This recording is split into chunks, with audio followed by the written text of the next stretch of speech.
As a society, I really do believe we have to let go of the saying, "it's just my opinion," because it's inherently flawed and often just weakens what could be a productive conversation.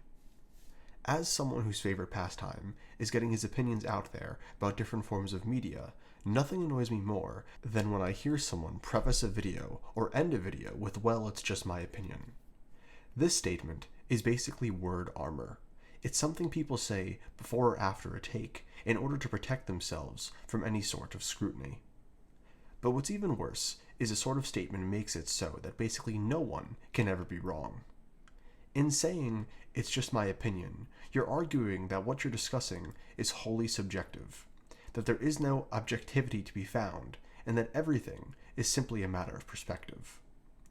And while you can get hypercritical and claim that everything is subjective and objectivity doesn't exist, even if that were true, that's so incredibly boring. If everything is subjective, how can we grow as a society? How can we analyze mistakes? And how can we grow as individuals? Truthfully, I respect someone who doubles down on an opinion, even if that opinion is wrong, more than someone who uses the statement, "it's just my opinion," in order to shut down an argument.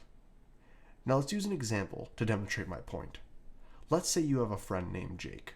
You're standing in the same spot, looking up at the same sky, but in opposite directions. It is a clear day, and the sun is absolutely beaming down on both of you. You say, "wow, it sure is sunny out," and your buddy Jake goes, "no, the sun isn't out." Now the reason Jake is saying this is because it's currently 10 a.m., and you're facing east, so you can clearly see the sun.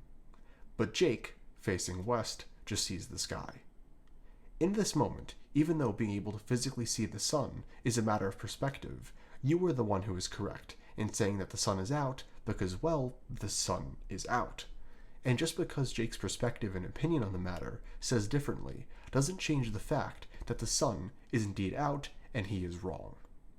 But now, let's zero this concept into terms of writing. Spelling is a code of law for writing. If something is spelt wrong, it's simply spelt wrong.